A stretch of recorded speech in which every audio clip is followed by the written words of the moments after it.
Tatapan mata kosong seakan menyesali perbuatannya terpancar di wajah Rozir saat berada di ruang pemeriksaan Mapolres Lampung Utara Kamis siang. Kepala sekolah salah satu SMP negeri di Lampung Utara ini ditangkap karena memakai sebagian uang bantuan operasional sekolah atau BOS untuk berjudi. Kasusnya terungkap dari hasil audit Inspektorat Lampung Utara pada anggaran 2019 di sekolah yang dipimpin tersangka. Kerugian negara ditaksir hingga 230 juta rupiah. Modus tersangka yakni membuat laporan belanja fiktif menggunakan dana BOS, padahal uangnya untuk kepentingan pribadi dan sebagian habis untuk berjudi slot. Audit penghitungan kerugian negara oleh Inspektorat Lampung Utara dengan hasil yaitu adanya kerugian negara sebesar 230 juta rupiah. Operandi yang bersangkutan yaitu bahwa terkait dengan dana BOS di SMP Negeri 3 Mumbai tersebut diperuntukkan harusnya untuk pembelian alat pembelajaran bagi siswa yang berbasis digital yaitu tablet, komputer, dan server. Akan tetapi anggaran sebesar 220 juta tersebut tidak dipergunakan sebagai mestinya atau tidak dibelanjakan alias fiktif. Beberapa pakaian, kartu ATM, dan data laporan keuangan dan BOS di sekolah tersangka disita sebagai barang bukti. Atas perbuatannya, tersangka terancam hukuman 4 tahun penjara. Ardio Haba melaporkan dari Lampung Utara.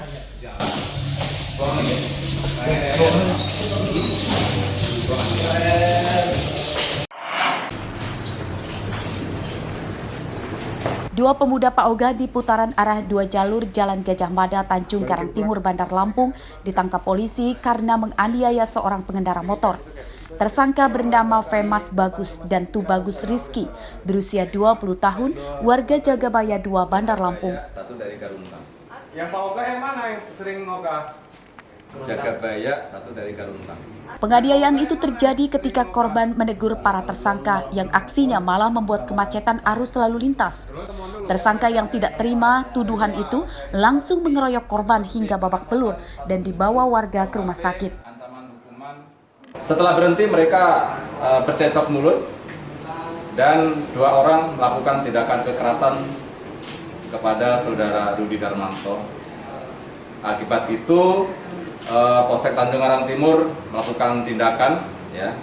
Saat itu ditemukan 1 orang luka-luka atas nama korban Rudi Darmanto. Kemudian atas kejadian tersebut kami membuat laporan polisi, ya, LTB 122 Agustus 2024 tanggal 4 Agustus 2024 dan terhadap kedua pelaku setelah dilakukan pemeriksaan kami tetapkan sebagai tersangka. Saat di kantor polisi, tersangka berdalih membela diri karena dianiaya duluan oleh korban.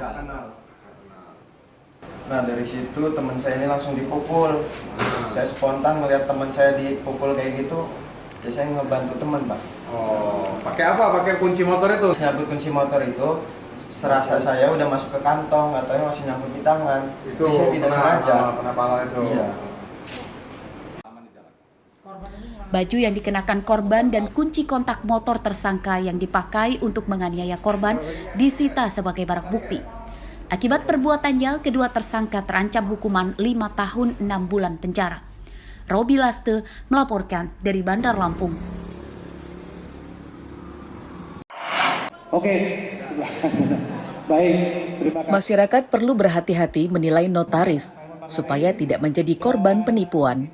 Para notaris juga wajib teliti untuk menghindari adanya kejahatan praktik pencucian uang yang dilakukan klien bermodus pendirian badan usaha maupun aset lainnya seperti tanah, bangunan, dan kendaraan.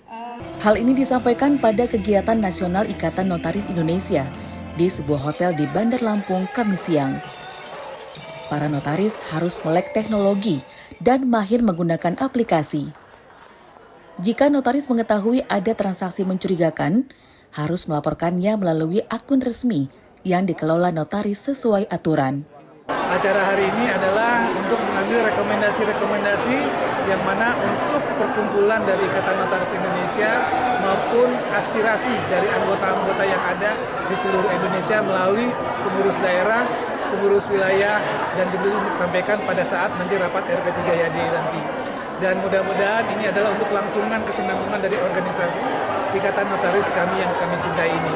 Lalu di sini juga tidak hanya dalam artian kepengurusan aja, tapi dalam artian juga wacana pembekalan yang akan dilaksanakan oleh pengurus wilayah dan pengurus pusat dari Ikatan Notaris Indonesia keterkaitan mengenai update keilmuan yang akan dilangsungkan oleh pengurus wilayah yang ada di saat ini.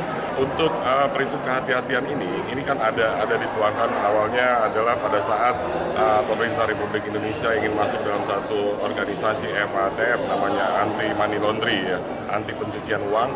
Maka untuk pada saat kita sebagai notaris apabila ada terhadap atau ada transaksi yang kita duga transaksi keuangan mencurigakan, maka kita juga sudah diberikan akun untuk hanya melaporkan transaksi tersebut lewat akun Gua AML yang dikelola oleh PPATK, tapi itu sifatnya hanya menyampaikan.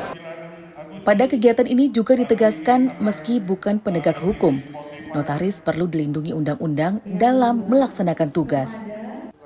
Jeffrey Arifin melaporkan dari Bandar Lampung. Saya nggak, Pak Fardian duduk di. Oke, baik.